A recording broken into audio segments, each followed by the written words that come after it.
Hey everyone, welcome back to the video. Today I'm going to be doing my top 10 players at VCT Champions Paris.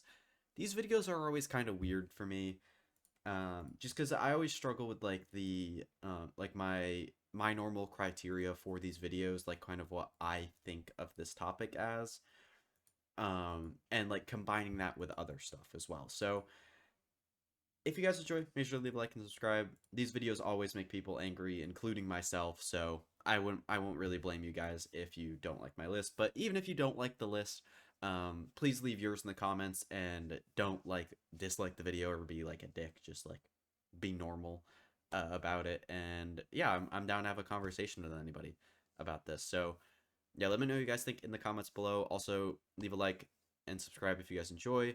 Also, go check out my Twitter, Discord, Twitch, and TikTok. Links are all in the description. Discord and Twitter is where most of the unique content is at. I do stream also on this YouTube channel as well.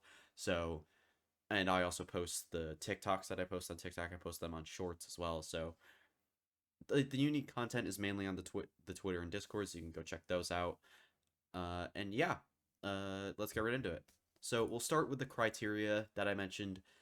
Um, this is mainly just how good the player will be at champs, not how good they've been necessarily. Obviously, that is plays a big factor into it, but like, and if I think they'll be good at a future event, that doesn't really play anything into account.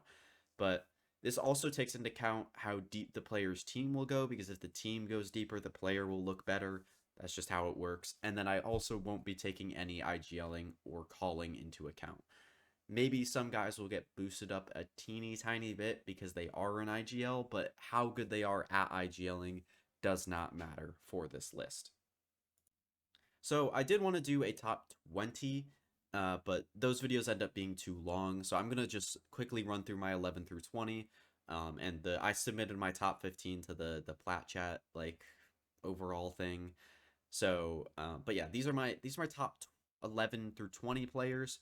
I went with Spirit Z1 because I wanted to have a DRG player in here, and I thought he was very good. I wanted to like barely sneak him into the end. Maybe in reality he's like the 23rd ish player, but I boosted him up a little bit just because I wanted him in here. Jogamo, Shishu, who I think Shishu might be a bit of a underrated player in this event. Like, he had a poor stage 2 overall for his standards, but even then it wasn't even that bad from what I watched in playoffs. And he's been one of the best players at international events the past 3 that he's made. He's been genuinely incredible at, and I think he'll continue that at this event. But obviously, you're not 100% sure, so I have him at 18. Also, I'm not the biggest believer in EDG. Then I have Valen, who I don't think is getting a full boost with the IGLing. Maybe, again, he's like kind of like Spirit, where he's in that like 23 to 25 range, really. But he's been incredible individually, especially when Baby Bay was in the team, when he had to like frag out a ton more. Maybe not a ton more, but like a little bit more than he does with Leaf. I think he was amazing in stage 2, and I think Valen will continue to play well at an international level. Just not sure how well necessarily, because like when you get into the bigger games with him, his fragging kind of goes offline, but like that's fine because he's focusing on the calling and stuff like that against the better teams. Then Alfier, who I have at 16. I've seen some people say that he has to be in the top 10 of these lists. I just disagree, man. He hasn't been as good this year, in my opinion. Like, it's been a slow fall off, I think, from 2023, where I think he was the best player in the world, probably. Then maybe Leo, maybe Demon One, you could argue, from then. But like 2024, I think was a bit of a fall off. I think the start of this year, I think he was kind of back at points, and then like other points, I think he's been kind of eh. Oh yeah, that's the point. Toronto, where he was incredible. Otherwise, I haven't been huge on what Alpha's been doing, but maybe he'll turn up for champs, which I fully think is possible. Then Rushia, who I think was pretty impressive to me throughout the BLG's playoff run. I really liked him. Then Narrate, who again was incredible for Sentinels, but not like I still don't think he's their best player. I know he was probably like statistically their best player for stage 2. But I do still think Zekken is a little bit better, and he'll be on this list in a little bit. But Nariot was still very impressive to me. Ospas, I think, will have some kind of like vintage Ospas champs performance and end up being in this 13 spot. That being said, MIVR probably won't go very deep, so it's kind of hard to have him too high with that. Then YZ and Patman. I think YZ was really good for BLG, and then Patman obviously has been very good, but is a little bit more of a supportive player, so I struggle to put him in the top 10, where some other players on Paper X will end up being. So we'll start the top 10 off with Trent, who has had a bit of a more rough stage 2 overall, but I think when getting back to an international event, having Leaf back in the team, I think he'll be performing a lot better. Um, I mean, I don't really have like too much to say about Trent. He was my mid-season MVP pick when I did my mid-season awards. I don't think he'll end up winning that at the end of the year for me, but he's still one of the best initiator players in the world, arguably the best. I don't know. He's just amazing. He can play all the stuff this team needs him to play. He has extra flexibility as well that he doesn't need to play for this team. Like, I think he can play Viper at a decent level. And he's played some Breach as well at a very good level. Like, dude, Viper is his second most played agent on VLR. That's crazy. But his Sky is also really good. Not that he'll need to play any of those for this team, but like, especially when he's been on the Recon Initiator, the Fade, and the Sova, he's been extremely good. Surprisingly, not as good on the Teo, which I do find kind of interesting. So, yeah, like he's had some worse performances for this team throughout this stage, but I think when G2 is playing at their best at this event, Trent will be a big part of that. Then on to number 9, Chronicle, one of the best players of all time, arguably the best. I wouldn't argue that personally, but that's not what the point that I'm going to get into here. But extremely flexible player for Fnatic. He's been really good for them this stage, I think, playing some of his best Valorant that he has in the past couple of years. When I do think he had some kind of dips in like 2024 in form, but I think overall now in this year, he has been one of the best players in the world for Fnatic, and I think he'll continue that. Honestly, dude, he played so much Sentinel. He played literally no Initiator, which he normally does play a little bit of. He played 14 games of Viper, 9 of Vise, 5 of Sage, 5 of Cypher, which I didn't even realize. That's a ton of Sentinel. But yeah, he's so good for Fnatic, very experienced, very like disciplined player as well. Like he doesn't do too much dumb stuff. He does make mistakes. Obviously, he's not perfect. That's why he's number 9. I think there's better players in terms of mechanical skill and just overall game sense. But like, I think Chronicle's experience and what he adds to Fnatic is extremely valuable and puts him in the top 10 on this list. Then Riens, I have at number 8, who probably would be higher if he wasn't on a team that I think won't do that great at this event. Arguably the best or one of the best players in the world, probably the best scan initiator player in the world. I'd have him over Trent. He is the one Heretics player that I'm not low on personally, maybe Mini Boo as well. But he's so damn good. Clutch scenarios, like mid-round trading, like all that stuff, he's so good at. He's extremely flexible as well. Like there's nothing that he doesn't offer as a scan initiator player. The only reason he's at number 8 is because Heretics, I don't think will do very well at this event, and therefore Riens probably won't end up looking that good. Then I have Zekken at number 7, one of the players that I am super high on just overall as a player. I'm not like extremely high on Sentinels at this event. I think they'll finish around that like 5th, 6th spot where I had them in my power rankings. But yeah, I just think Zekken is incredible. One of the best duelist players in the world. I mean, I don't even know what to say about him. Like he's just the not the best because I think there's a couple duelist players on this list ahead of him that I like better. But man, he's good. He's like I mean, I feel like he's one of the smarter duelist players in terms of like not taking stupid fights. His entry pathing feels like always feels really good. Obviously, sometimes on Sen he'll like go in a little early or like at a bad time and just get owned, but he's like super selfless as well. He'll go in to let his team trade him out, that kind of stuff. Like he's not one of those baity duelist players like maybe some people consider Ospas to be, some people consider Cryo to be, including myself. But like, yeah, second, he can play everything. He can play even other roles if his team needs him to. Obviously, he won't be for Sentinels, but yeah, one of the best Neons in the world, one of the best Raises in the world, and has a good Jet and Yoru. Just one of the best players in the world overall. Then on to number 6, I have Nats, which this feels a little bit low, honestly, because I feel like most people would have him over Keiko, but Keiko is higher on this list for me as well. But Nats, I think he is the one player that I mentioned at the beginning, maybe getting a tiny boost for the IGL aspect. He's just amazing though, like the best anchor player in the world, the best sentinel player in the world, in my opinion. Uh, I don't like again. There's not much to say about Nats because he is arguably the GOAT of Valorant, especially if Liquid does really well at this event. You could make an argument that he is the best player of all time.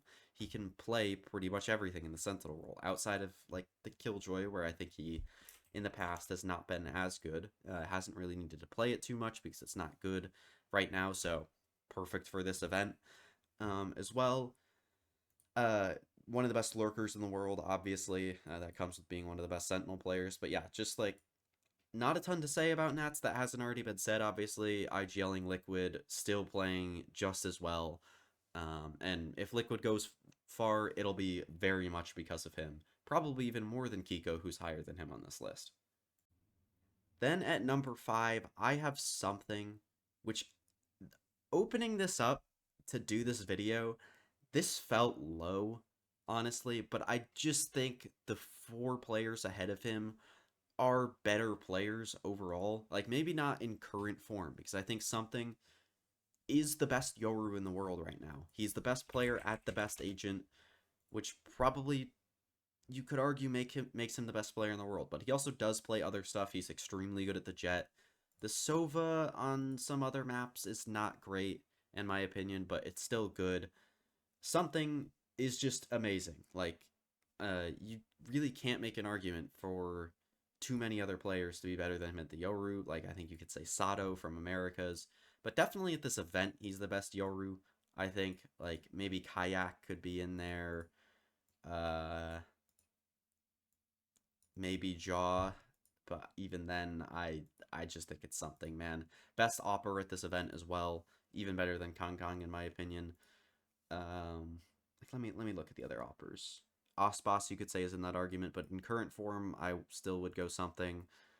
I think he's better than Jemkin in his own region. Like he's just unbelievably good. One of the players I think that's the scariest to play against, in my opinion. Like if I like it was just watching him, I feel like if I was rooting against him in some of these games, I would hate him so much for some of the shit he does. Like the op wall bang against Talon specifically, like that was insane. And then like just like how much value he gets from like sticking around in his Yoru TPs as well is so good. I mean, he's so good. Then I have Kayak at number 4. I think he had a bit of a rough playoffs. Overall, I think that was partially the team playing poorly and him getting put in bad spots. But like he's so good. Like he was the best player in the world from Toronto till the end of groups, in my opinion, of stage 2. And I don't know how much people can argue that. Maybe some people would put like an Alpha Year in that conversation. Maybe a Keiko or something like that. But like Kayak is just so good. He's really good at like specifically the Yoru. I mean the neon stats on here aren't even that good, but I think his neon is incredible. Definitely better than his raise in my opinion. Which is also very good, but I think the neon's better. But yeah, I just think like Kayak, best young player in the world, probably gonna get rookie of the year here for me at least. And yeah, he's just amazing. Then getting into the top 3 here, I have Forsaken. Uh, I think he won MVP at Toronto when Paper X won, but as I say every time in these videos, every time he's in here, the ultimate flex player. Can literally play anything for you. Has played some duelists, some smokes, some scan initiator for this team. I mean, he's just unbelievably good right now. I think his form will continue into this event, being one of the best players in the world. if not the best. Also IGLing for this team, which I really did not take into account here.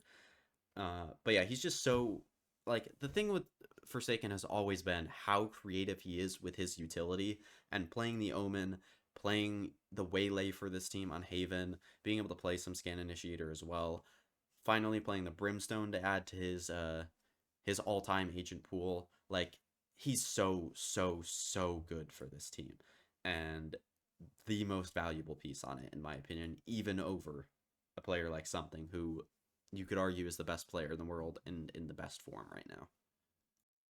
And honestly, at number 2, I have Leaf.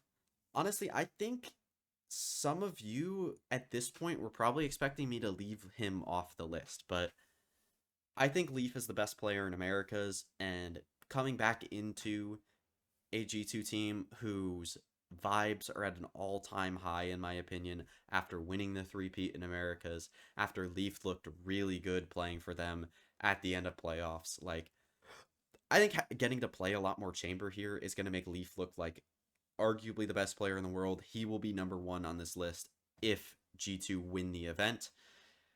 But I'm not sure if they will, obviously. And I have multiple other really good players in here from G2. Trent, Valen, even Jaw was on the top 20. Jonah has been in really good form as well.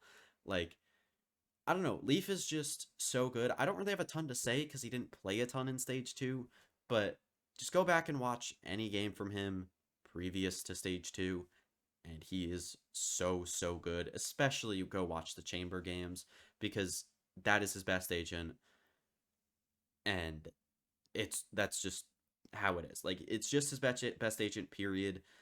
He also gets to play the Viper, which he's really good at. The Deadlock, I think, was a little hit or miss, but he probably hasn't been playing it a ton. But getting more practice with the G2 team, he'll probably look even better than he did in Stage 2 playoffs, which is really scary for some of these teams at Champs. Now, I think this is an extremely hot take. I probably should have had this as my hot take for Champions, which, if you haven't gone and checked out that video, go check that out. But I have Keiko as my number 1 player for Champions 2025. Now, I I don't know, man. He's been the best player in the world throughout the whole year, in my opinion. He had a bit of a dip in form for Stage 1, but if you take into account literally everything this guy's put up this year, the beginning of the year, playing switching over to the more smokes heavy role, playing a little bit of Raze and duelist stuff here and there on maps like Split, playing the double duelist with camo. He was extremely good there, both at kickoff and at Bangkok. Then Stage 1 came around. I think he dipped in form a little bit at the beginning, but definitely recovered by the end. Was incredible at Toronto. Has been unfathomably good in Stage 2, in my opinion. Stage 2, he's been by far the best player in the world, in my opinion. I don't even think anybody's come close. There's been players, at the beginning of the stage playing super well, and then kind of fell off towards the end. I think, Keiko, he has not done that. He's been amazing for Liquid. Now, I don't have Keiko number 1 because I think Liquid's going to win the event. I just have Keiko number 1 because he's been so damn good, and I think Liquid will do well at this event. I don't think Liquid's necessarily going to win or anything like that. As I said, I think I had them 4th in my power rankings, but man, Keiko's just so good. He can play a bunch of different stuff. I think he can play the Raze, probably can play some other duelists as well, like the Jet, if they need him to. He can play most smoke agents, the Omen, the Brim. I think he could probably play Astro to a high level. He played a little bit of Killjoy for this team, which wasn't bad. The bad stuff was the other players on the team playing other stuff poorly on Icebox. But yeah, he doesn't even have to play the Killjoy in this stage in this tournament, because he was playing it on Icebox, and I'd be shocked if they played Killjoy on any other map. But yeah, Keiko, I really don't have a ton to say about him because he's just so damn good. He has the best mechanics in the world right now. He's in the best form. I think over Something at this point, and yeah, he's incredible. So my final list here, I actually don't even have a final list pulled up, so we'll just go back through. I have Trent number 10, Chronicle number 9, Riens number 8, Zekken number 7, Nats number 6, Something 5, Kayak 4, Forsaken 3, Leaf 2, and Keiko 1. Now, I don't think people are going to like my top 3. I'm not going to lie. Probably not even my top 5. I don't think most people would have Kayak in there. But, yeah. Just a list of incredible players. I think these lists are always so hard. Honestly, this one, a lot of people are talking about how this list is really hard for this event. I highly disagree. I think the other 2 events this year have been a lot more difficult. I think Keiko for me was a pretty easy one to put number 1. And then I think the rest of the list just kind of filled itself out. I think the 10 players that I have on the list I feel pretty good about. Just maybe the order, I think some people would switch up. So let me know what you guys think of the list in the comments below, and I'll see you guys in the next one. Peace.